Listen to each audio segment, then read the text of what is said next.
Esta feira. Eu ontem estava, minha contabilidade cerebral acrescentou um dia a ontem, portanto, hoje é o dia 5 da feira, esta é a mesa 2 e chama-se Incorreções. Incorreções, provocações, tudo o que não seja normal, normativo, e com dois autores, o brasileiro Paulo Scott e o português Valério Romão, com a moderação da Fernanda Diamante, a quem eu chamo sempre Diamond, mas fiquei a saber que é Diamante mesmo. Bom dia, boa conversa, até já. Oi, bom dia, boa tarde, obrigada pela presença de vocês. Eu fiquei muito feliz com esse convite, queria agradecer.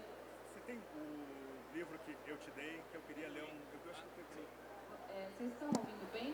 Sim. Tá. Eu te devo. Eu sou editora e sou sócia da livraria Megafauna, estou me apresentando. Fiquei muito feliz, obrigada, Isabel, obrigada. Eu vou rapidamente apresentar os nossos convidados, que vocês já conhecem, mas vou fazer uma rápida introdução biográfica e passar a palavra para eles.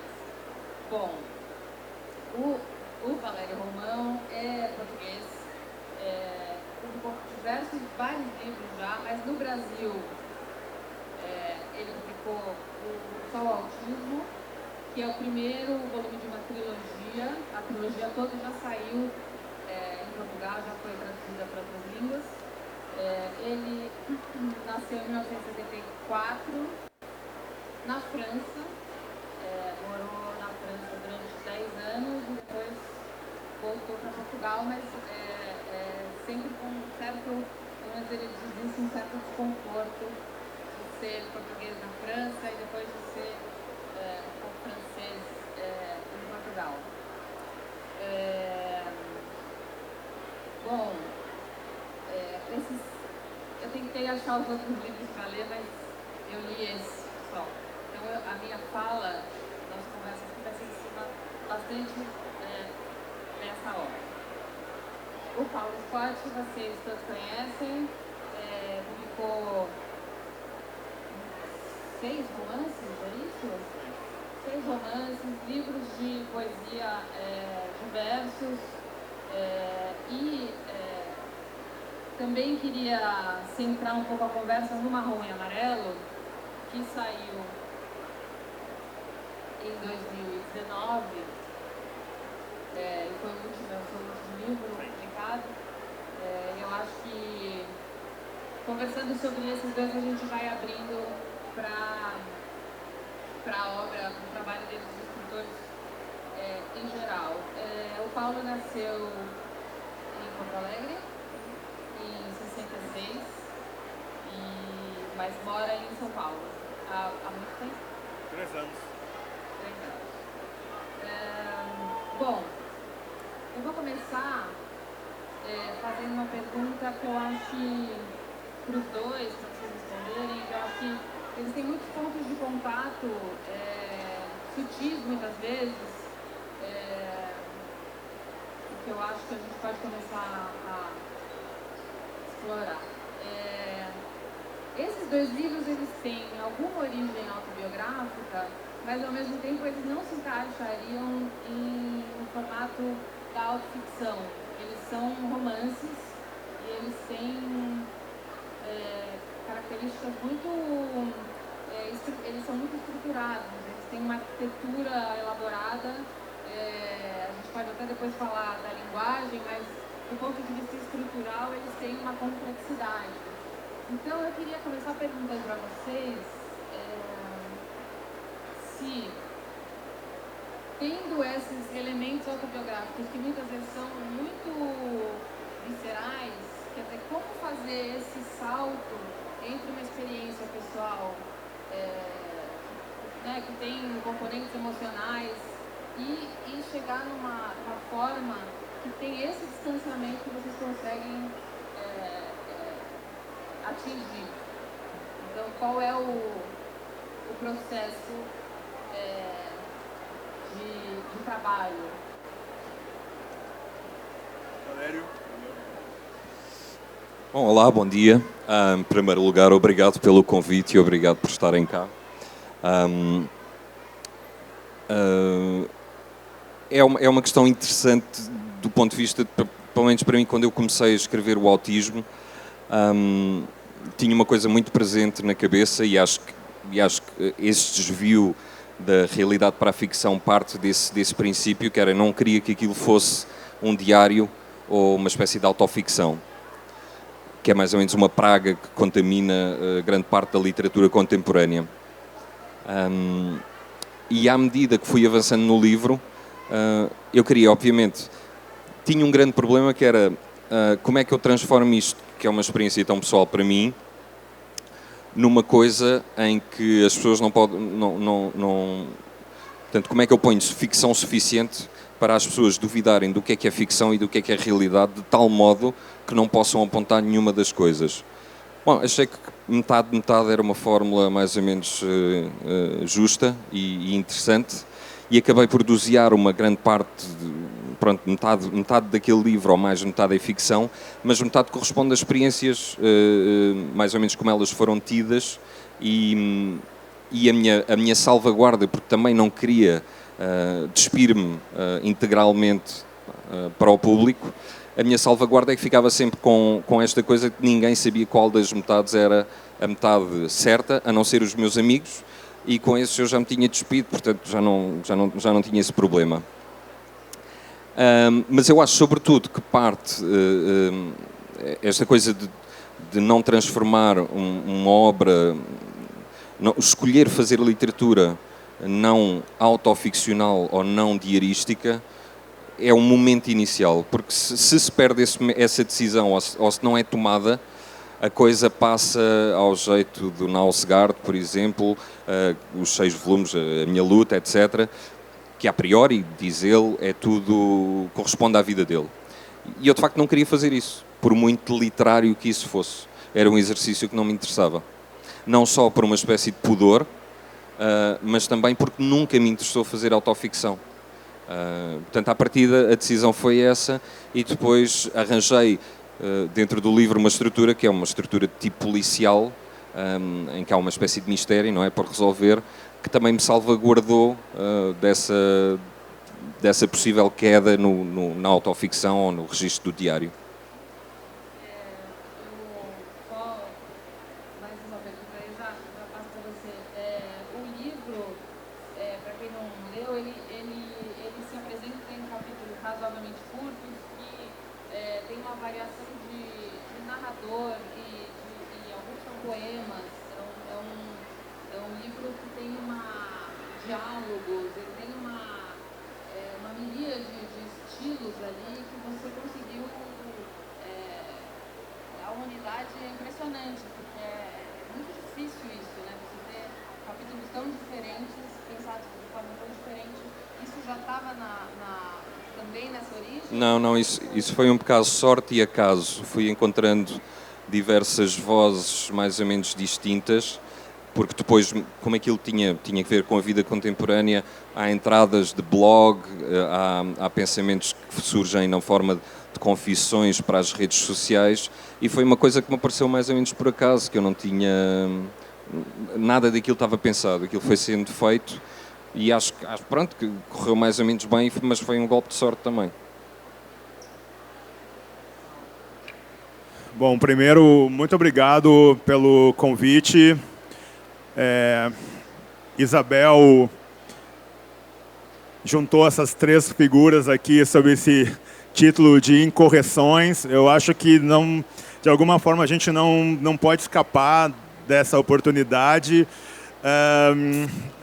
Imagino, Fernanda, que o encontro com o Valério, para mim, imagine que para mim é uma felicidade muito grande, porque em 2014, quando eu fui um tempo para Portugal, lá, eu lembro que foi uma das grandes figuras assim que me recepcionou e dialogamos. Então, muito feliz que se feche dessa maneira, né, com esse reencontro hoje. Obrigado, então, pela presença de amigas e amigos aqui também, grandes autores, queridos, né? Afonso, eu queria ter assistido da sua mesa, enfim, por atrapalhação, enfim, acabei, mas seja bem-vindo, né? Feliz que o Ricardo está aqui nos assistindo também, que é um cara genial, que eu admiro bastante. Marcelino Freire, enfim, Adriene, Michone, enfim, vários amigos aí estão aí, bacana, vocês todos e outros que eu, Morgana, enfim. Bom, é isso. Não, que é um afeto, né? O resto não importa. Rale-se a literatura, que vale os encontros. Tem um processo que eu ocupo na literatura que me acompanha primeiro na dimensão da poesia, quando começo a expressar os primeiros textos com 12 anos, e depois isso se desloca para a prosa, na seguinte chave, quase, né, no campo da sujeição psicanalítica, digamos assim, né? Eu escrevo para romper, digamos assim, uma inércia muito forte que me afasta do outro, né, do externo. Fui uma criança muito tímida, então, de alguma maneira, a escrita da poesia, já na adolescência ali, me possibilitou essa aproximação com o outro e, portanto, comigo mesmo, já que eu não escapo do meu protagonismo, do meu olhar. Então, digamos assim, tem uma funcionalidade de chegar ao outro e, portanto, chegar às minhas questões que refletem, né, no que é o outro, assim. Então, a perseguição que organiza a minha prosa é uma perseguição que vai descambar em narrativas que, de alguma forma, se associam, sabe, com personagens protagonistas que me encantam, que me assustam. E esse livro, ele começa num poema que eu escrevi entre os 18 e 20 anos, que eu acabei não trazendo o poema aqui, mas não importa. Então, essa possibilidade da escrita desse livro, ela é antiga na minha cabeça.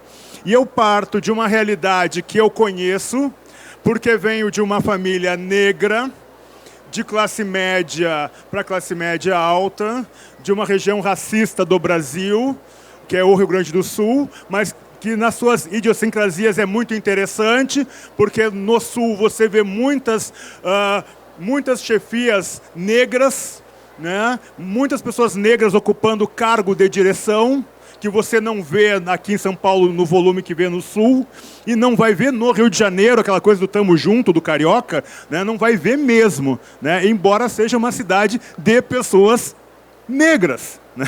Você tem que circular muito no Rio para encontrar uma pessoa branca no Rio. Aquela elite carioca, né, dessa cor caramelo, né, que se acha branca, é uma elite negra, né? Mas eles se acham branco, né? Quer dizer, não tem branco no Brasil, né? Mesmo no Sul, se você pegar os meus amigos mais germânicos, né? Como acontece com Thomas Mann, né? E é impressionante como os alemães são menos encanados com essa coisa do racismo do que os italianos, né? Os italianos, eles têm essa coisa da rejeição e os alemães lá não têm. Eles dizem assim, não, mas a minha bisavó era cabocla, né? O meu avô era mestiço escuro, uma coisa maluca que os alemães têm no Sul. Então, esse jogo de vir de uma família negra que tem um filho retinto, mesmo pai, mesma mãe, e um filho que passa por branco no Brasil, não passa nos Estados Unidos, né, o país mais racista do mundo, né, o Império, mas aqui no Brasil, na zona sul do Rio de Janeiro, passa. Não passa no interior do Rio Grande do Sul. Se eu falar que eu sou branco no interior do Rio Grande do Sul, eu vou ser esquartejado em praça pública, né, porque eu não, né? Então eu passo dessa energia, dessa potência real, desse íter, né, real, para construir uma ficção, uma verdade ficcional, que não tem nada a ver, né, eu não sou o Federico e o André não é o Lourenço, certo? Mas venho, sim, de uma família negra que não baixa a cabeça para branco. Meu pai nunca baixou a cabeça para branco. pagou o preço, enfim, né? Minha mãe já é mais, né, né, de composição. Então,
pessoas negras de pele clara que podem passar por brancos, não tem.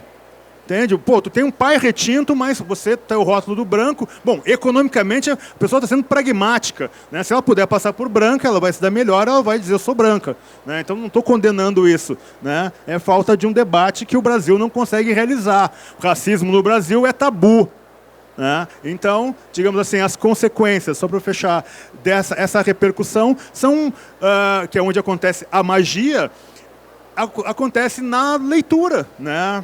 Valério, não é exatamente na proposta de escrita, mas é no encontro da leitura.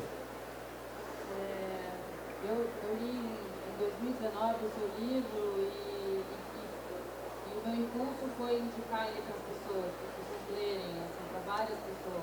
E eu acho que ele foi se alastrando num boca a boca muito impressionante. Isso foi acontecendo, foi orgânico, porque eu acho que a gente está justamente nesse momento do debate e que o temporada do mesmo ano também, os livros foram vindo nesses últimos 2 anos, mas o seu livro, você falou que ele não é sobre racismo, mas ele tem toda uma parte elaborada sobre as cotas, uma parte, digamos, bastante racional, parece, a estrutura narrativa, ela tem ali um caminho interessante. Então ele tem...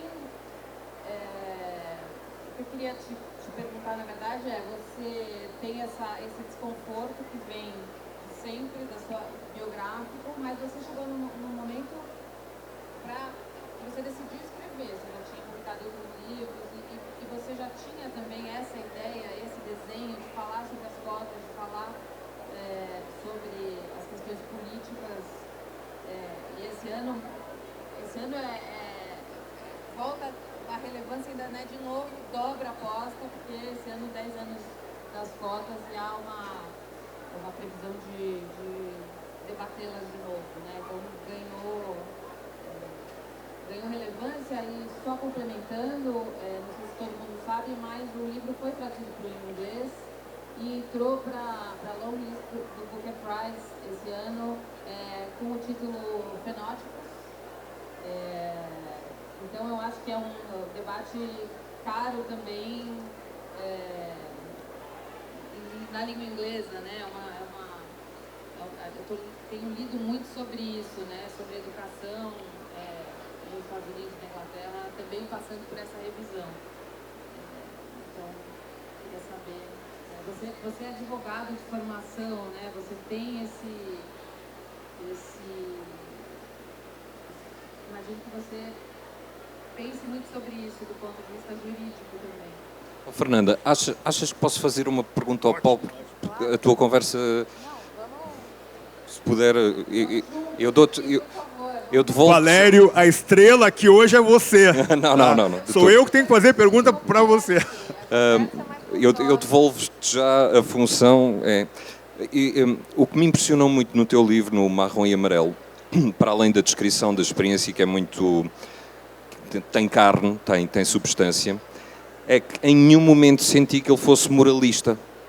Ou seja, ele descreve uma experiência e vê-se ali como tu disseste bem, uma raiva, uma pulsão eu diria, de justiça, de conseguir, de resolver, de mudar o mundo, mas em nenhum momento há uma espécie de lista de coisas que deveriam ser feitas para mudar o mundo, como se vê muito agora em muito ativismo, há espaço para o outro e há espaço para o pensamento do outro, mesmo que o pensamento do outro não seja um pensamento justo ou um pensamento que seria do melhor tipo para, de facto, solucionar coisas. Como é que conseguiste conter esta pulsão de moralista, determinista? Bom, a pergunta da Fernanda, ela já deixou essa porteira enorme, né? Agora o Valério propõe um abismo aí, então vamos enfrentar o abismo. Eu tenho uma postura bastante matura de respostas mais recentes, mas eu quero contextualizar aqui, em função dessa seu questionamento de ambos, que eu digo assim, claro que é uma provocação, né, gente? Então entendam isso, tá? Porque eu tenho muito mais retorno de pessoas brancas do que de pessoas necessariamente retintas, tá? Mas eu digo assim, não escrevi marrom e amarelo para agradar branco, para trazer calorzinho no coração de branco. Não fiz para isso. Então, não peçam do marrom e amarelo, finalzinho, calor no coração, sabe? Ah, meu coração, redenção, a personagem consegue superar todos os negócios e vencer, ou tipo assim, sabe? É um livro de denúncia, o cara se ferra, mas assim, olha-se da mundo, né? Num plano maniqueísta, sabe? Tem os que sofrem, sabe? E esses sofrem, então você foi lá e denunciou. Cara, não seria um romance meu, né? Então, o que eu coloco assim... claro que é uma provocação isso, gente. Eu não estou escolhendo para quem eu vou escrever. Mas, nesse sentido, eu sempre faço questão de enfatizar. Uma pessoa negra leu o marrom e amarelo diferente. Certo? E aquele final que não é aberto, né? Para mim as pontas se fecham, mas as pessoas iam ao final aberto, porque os livros do Paul Scott não têm final. É porque a questão... Se você tirar o racismo do Brasil... No plano econômico, o Brasil desmancha no ar. As relações econômicas, sociais, educacionais. O direito brasileiro é uma vergonha. O direito brasileiro é, digamos assim, uma solução de manutenção da ordem. E essa ordem no Brasil é baseada numa palavra, morte. Medo e morte. Não tem outra forma de resumir o Brasil, um dos países mais violentos do mundo, onde mais se mata, onde a polícia mais mata. É um país montado no terror, como de modo geral a América inteira é montada em cima do terror. Porque essa coisa da escravidão que surge aqui, né, ela é inédita nesse processo moderno. Essa crueldade do racismo brasileiro e americano, do Caribe, etc. Isso é uma coisa nova na Idade Moderna. Não é? E essa estigmatização está colocada até hoje. E se você tirar o racismo no Brasil, nas relações mais elementares, o Brasil desaparece do planeta. Porque o Brasil não é só um país racializado, ele é um país racista. Então, nesse sentido, e a educação brasileira, Valério, não escapa disso.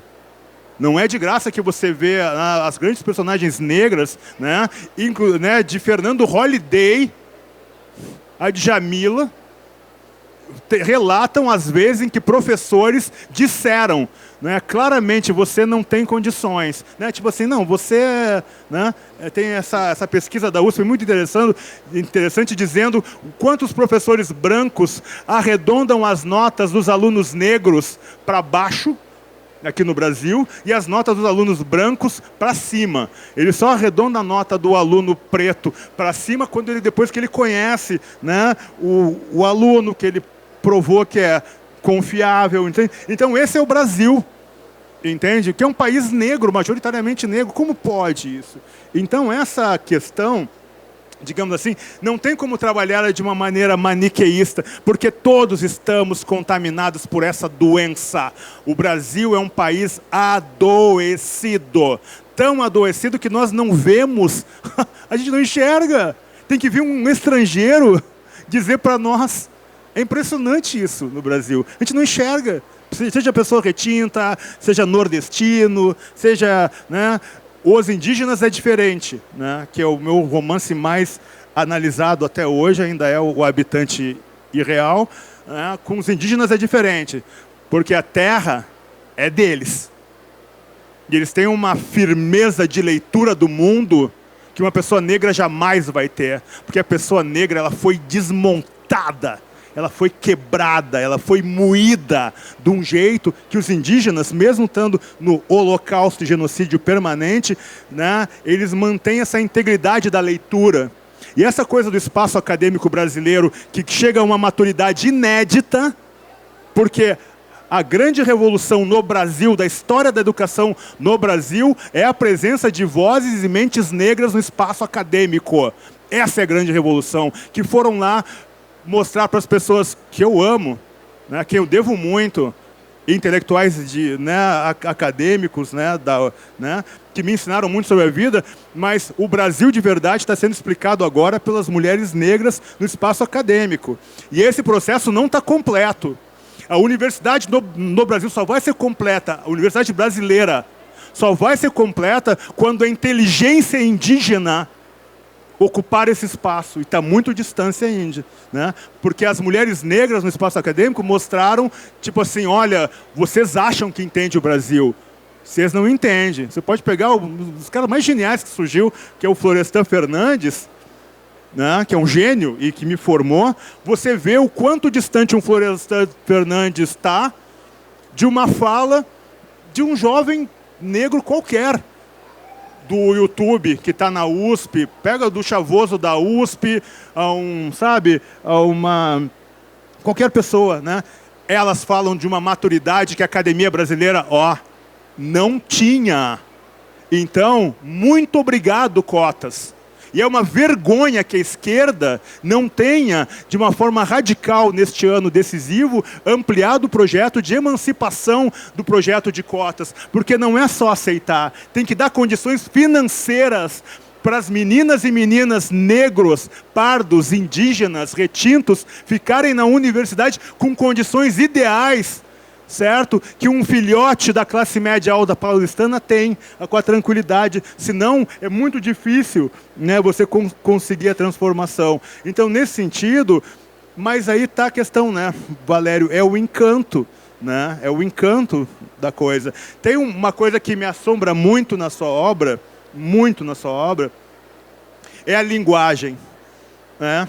Porque ela joga com a estrutura. E esse romance Autismo, ele é imenso, porque de muitas formas você não desreconhece o privilégio que essa leitura, né? Porque você tem a personagem, tem o narrador, tem o autor, tem a pessoa do autor, tem a biografia do autor.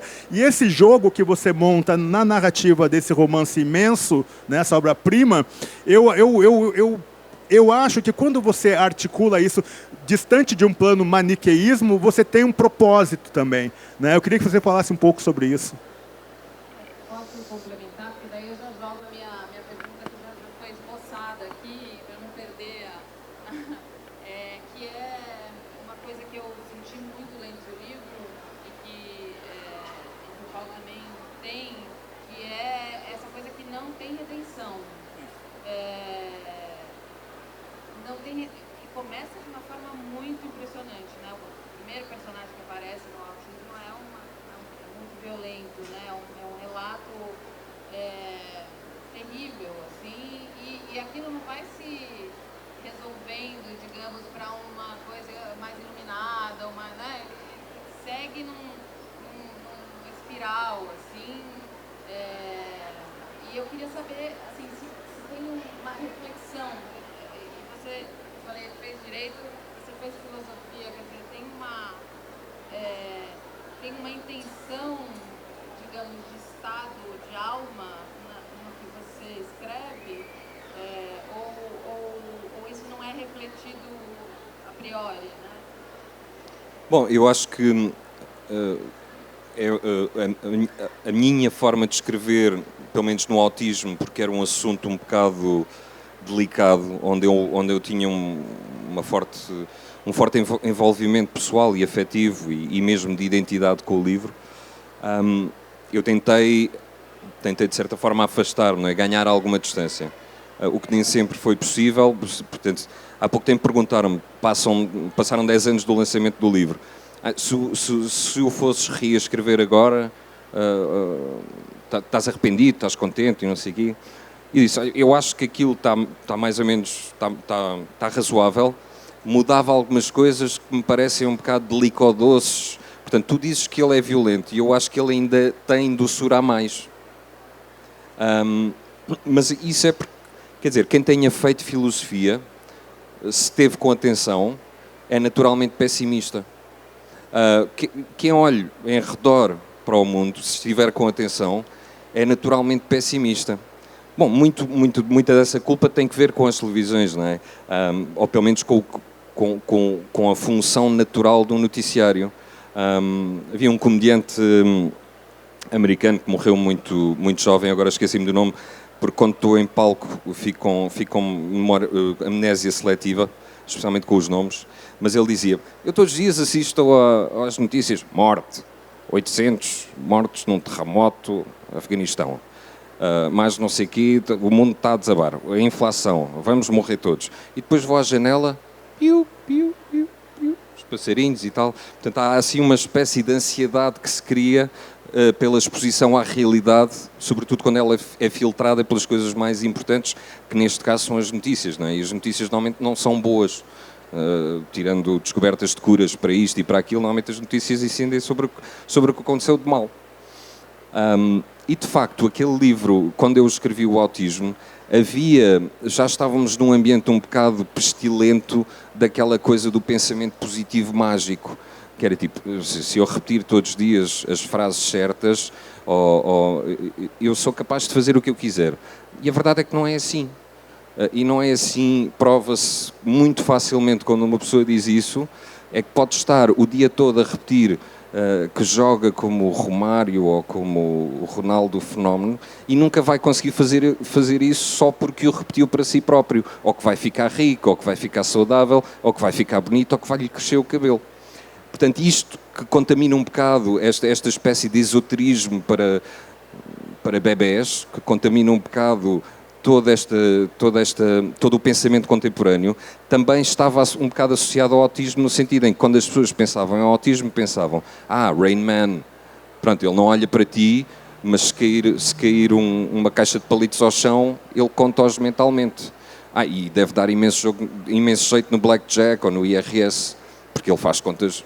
Não, e a verdade é que há tantos autistas geniais, a proporção de autistas geniais é igual à proporção de pessoas geniais. Ou seja, não há diferença. Mas como a opinião pública vive como no racismo, não é? De caricaturas, de preconceitos, de aquilo que nós não conhecemos, por uma questão de segurança, e isto é muito humano, desenhamos qualquer coisa daquilo que ouvimos falar. Portanto, este é assim porque pertence a este grupo, os autistas são assim porque... E depois havia também outra corrente que era a dos meninos mágicos, da bênção.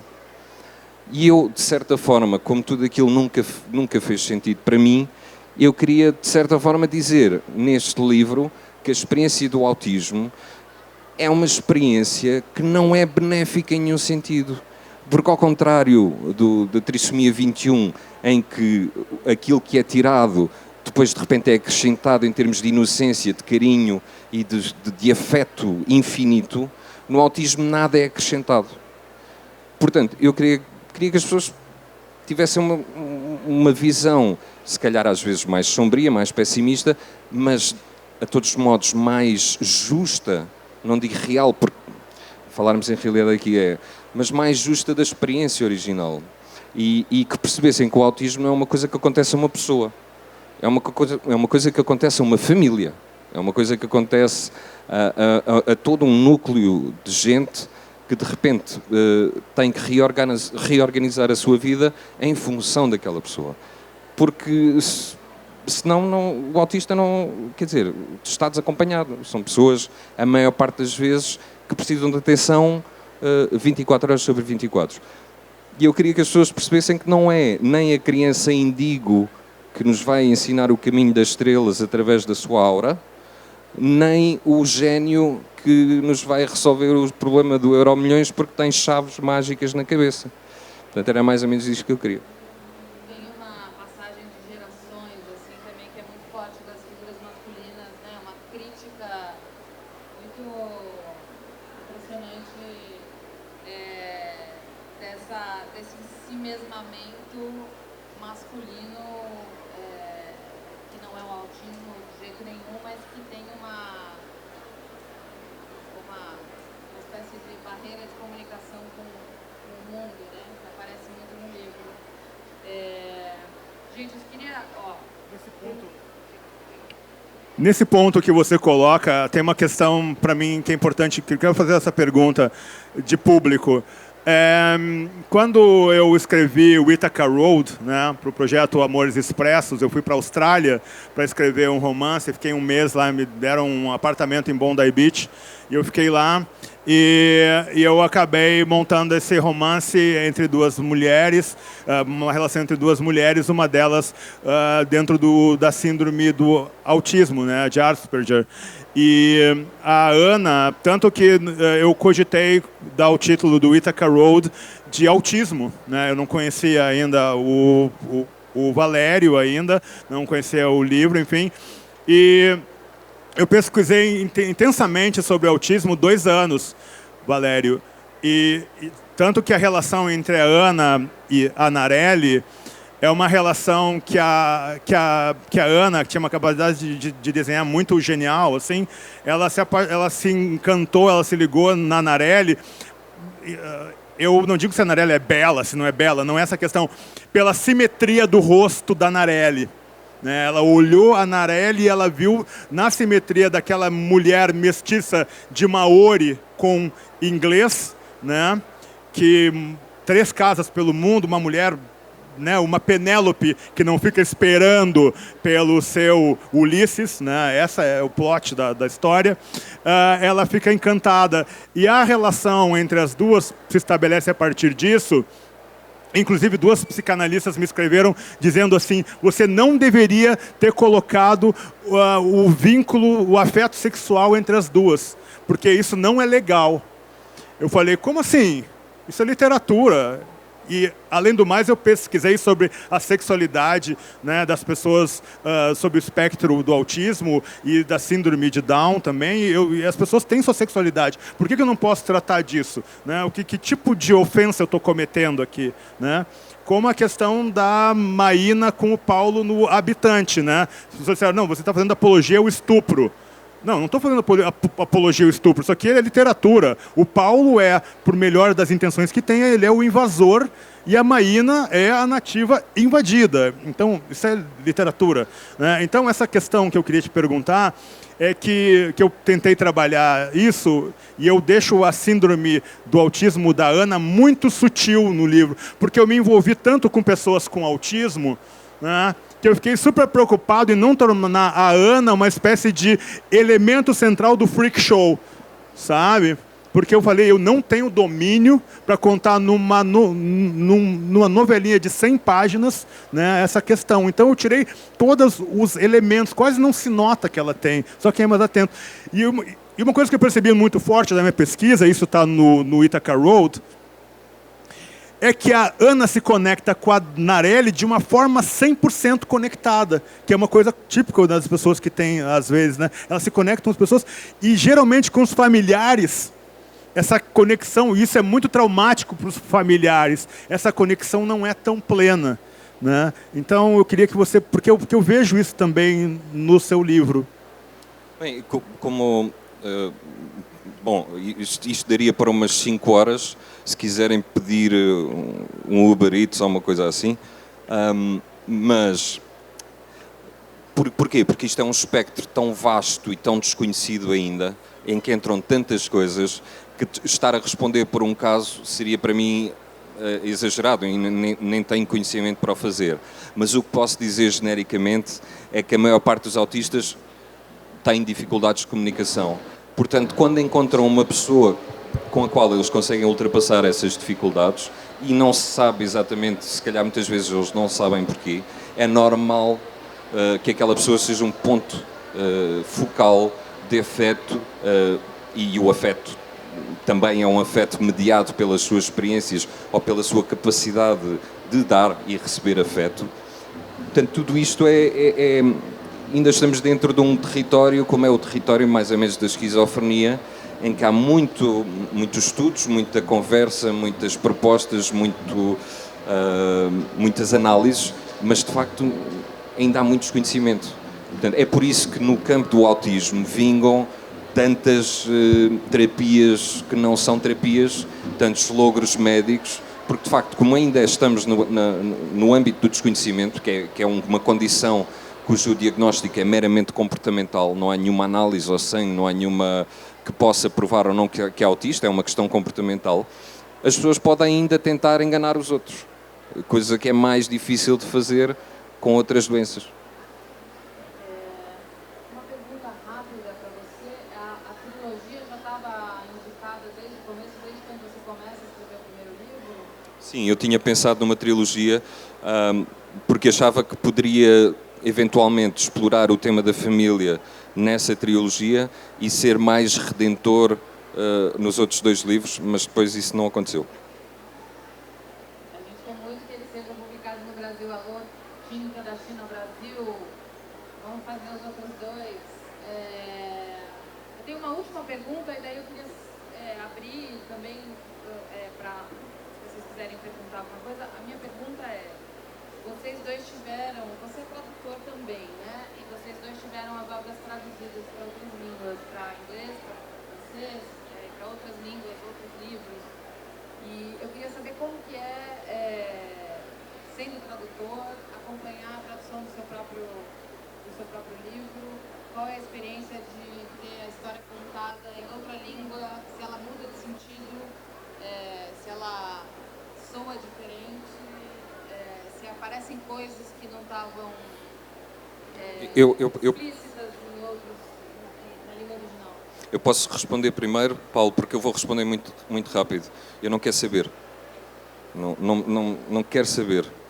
Também por ser tradutor, eu entrego, não quero que me chateiem, portanto prefiro traduzir gente morta, porque são muito menos chatos em termos de tradução, e também não chatei ninguém.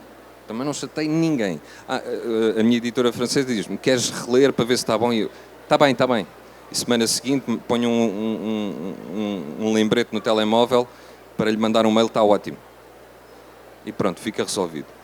Não quero mesmo saber. Mas às vezes as perguntas dos tradutores mostram coisas que não tínhamos visto. Que é tipo, o que é que tu queres dizer com esta metáfora? E eu, olha, aquilo na altura fez sentido. Na altura fez sentido, mas eu tenho que fazer o exercício de regressar, voltar a ler pelo menos aquela página. Ok, isto deve ser isto, mas às vezes eu também não sei. Bom, essa foi a melhor resposta que eu ouvi na minha vida para essa questão. Eu não quero saber. Genial. Cara, eu sou o inferno dos meus editores, né? Eu estou sempre reescrevendo, tanto que vem a última prova, já está a gráfica marcada e eles me mandam lá o PDF, né, fechado, não tem como lá, eu imprimo e mando reescrito todo o capítulo, corto. Então é o inferno. E na tradução não é diferente, Valério. Mas eu vou falar só de duas experiências, né? Poderia falar de outras, mas eu vou falar só de duas.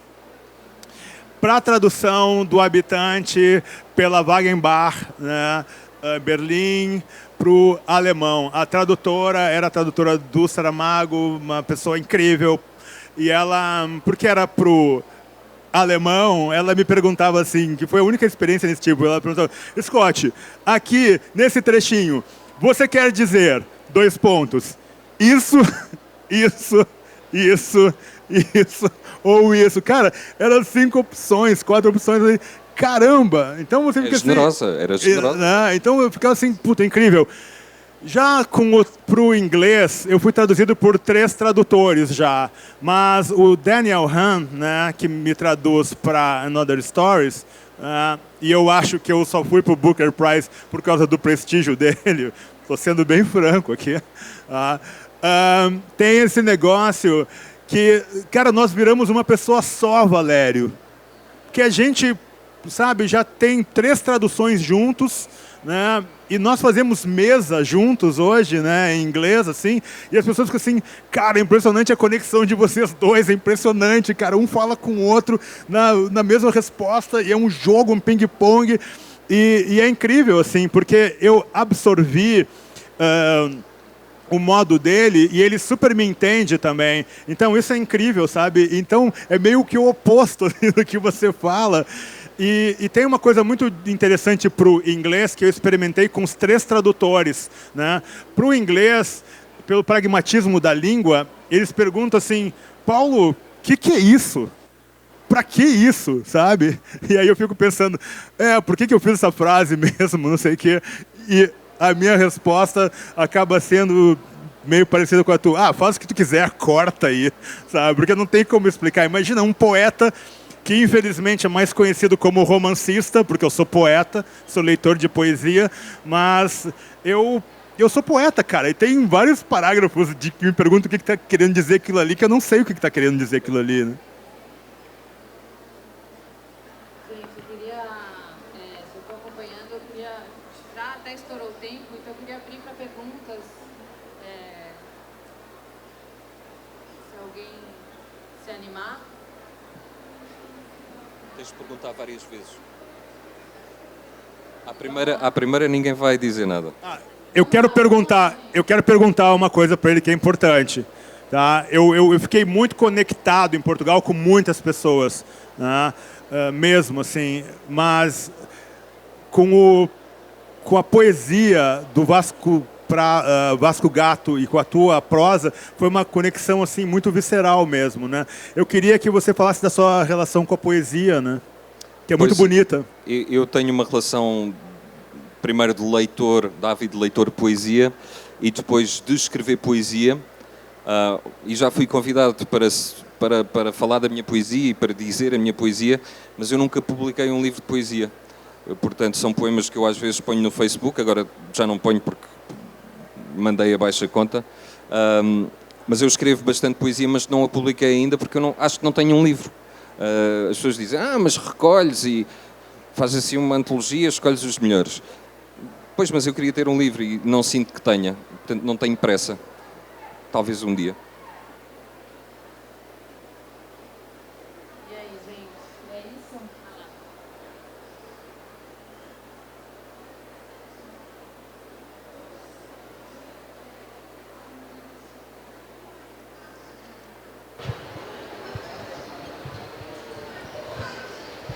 Opa, agora foi.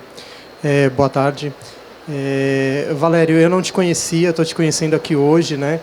E estou achando muito interessante, fiquei com muita vontade de ler o livro, vou até ver se tem aqui do lado o livro, né? A tinta da China está chegando no Brasil ainda, né? Ela tem um selo Tinta da China Brasil. Eu vou dar uma olhada ali do lado. Mas assim, qual o motivo que você acha que você não está no Brasil ainda? Existe alguma coisa muito diferente da sua literatura para a gente aqui no Brasil? Qual o motivo que você acha de não ter chegado aqui ainda? Esse livro foi publicado aqui na Tinta 2018. E quantos livros você tem também, que eu não te conheço ainda? Ok, eu tenho 3 livros, tenho 3 romances, 3 livros de contos e 3 peças de teatro. Não é de propósito. Não fiz de propósito. Mas quer dizer, os percursos das publicações no estrangeiro são sempre... têm que ver com agentes, têm que ver com editoras, têm que ver com timings, têm que ver com o assunto que está na moda. O autismo não é um assunto da moda, acho que nunca vai ser, provavelmente, mas há uma congregação, de facto, que geração de escritores a que se pertence. Se algum escritor português ganhou um prémio importante perto da altura em que se editou esse livro, é uma salada muito complicada de resolver. Mas pronto, a Tinta da China Brasil, que agora está com a 451 do Paulo Werneck, disse que tinha interesse em publicar o resto da trilogia. Vamos ficar à espera. Eu espero que sim, e até porque pronto, não é preciso traduzir, não é? Quer dizer, vocês leem o que eu escrevo, eu leio o que o Paulo escreve. Acho que é mais simples, é um caminho que até espanta como é que não há mais polinização cruzada entre escritores portugueses e brasileiros, e às vezes não temos ideia, eu falo com culpa própria, às vezes não temos ideia do extenso continente do que se está a fazer aqui em termos artísticos, e às vezes os brasileiros também não têm ideia do que está a acontecer em Portugal, quando no fundo, pá, vamos voltar a esta coisa mais ou menos tonta de dizer, não é? O espaço lusófono, que não serve mais ou menos para nada, mas de facto a língua é a mesma, quer dizer, não é a mesma, mas dá para perceber. Quer dizer, às vezes dá.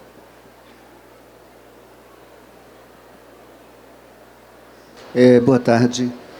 Meu nome é Jorge Valério, que eu queria fazer essa pergunta. Eu entrei agora, né, e vi o debate.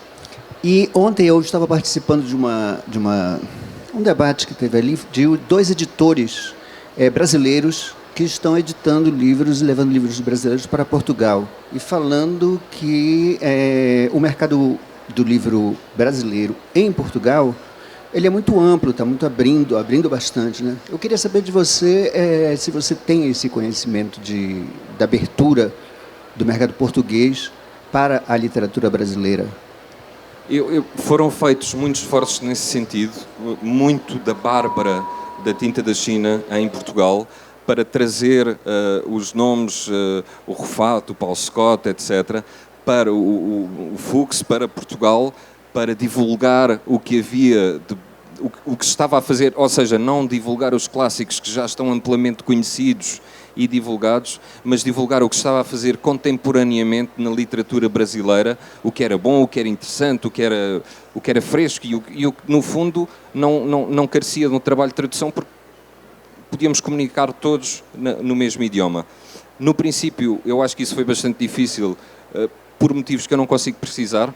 A Bárbara, se estivesse aqui, provavelmente podia elencá-los melhor do que eu, mas acho que finalmente se abrem algumas portas que trazem. A Companhia das Letras também já publicou escritores brasileiros contemporâneos, portanto há portas e porque as editoras estão cada vez mais num país e noutro, à vez que têm sedes, têm delegações, etc. Portanto, há coisas que transitam de um lado para o outro com mais naturalidade do que há uns anos.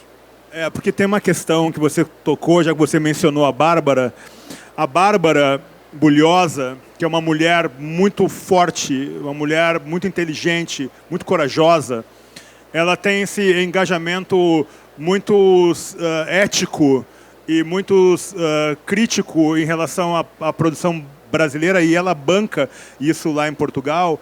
E eu queria, se você pudesse falar um pouco sobre isso, porque o fato é que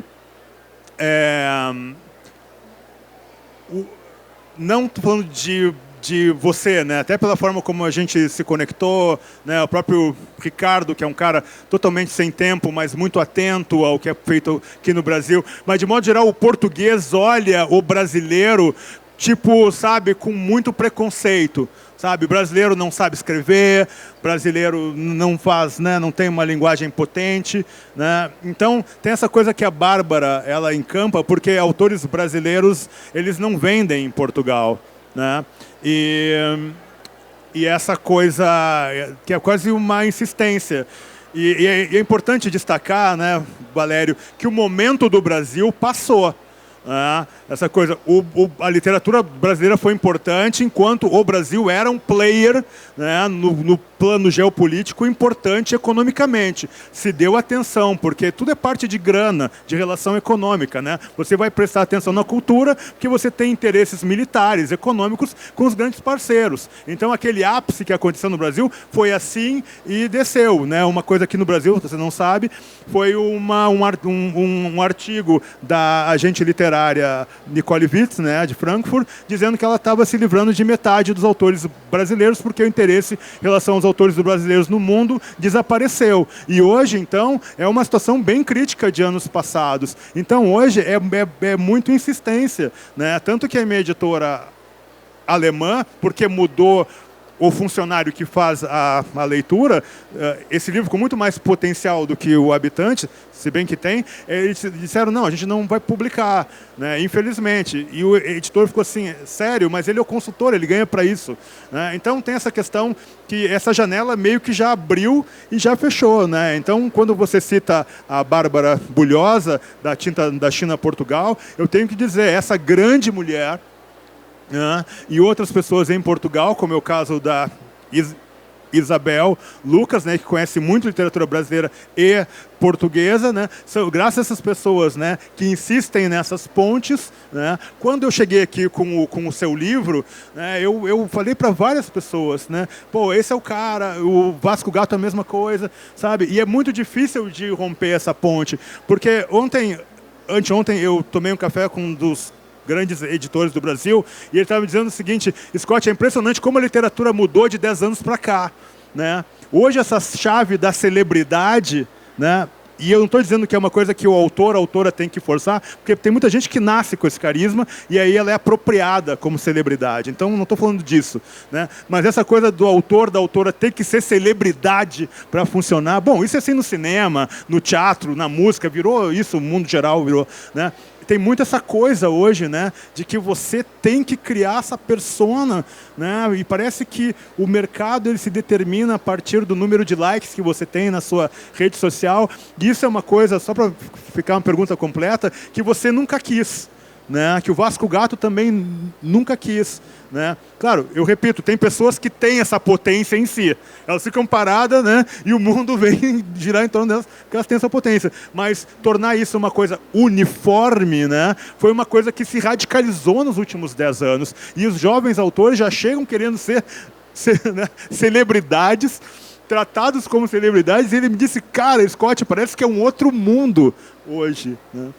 Sim, quer dizer, essa coisa da celebridade também tem muito a ver com por exemplo, a coisa de quando um autor português vai ao estrangeiro, ou quando autores portugueses vão ao estrangeiro e saem de Portugal e sentem de algum modo que são menores, porque Portugal é um país pequeno, é periférico, vende pouco, tem pouca tradição literária no que diz respeito a vendas, não é?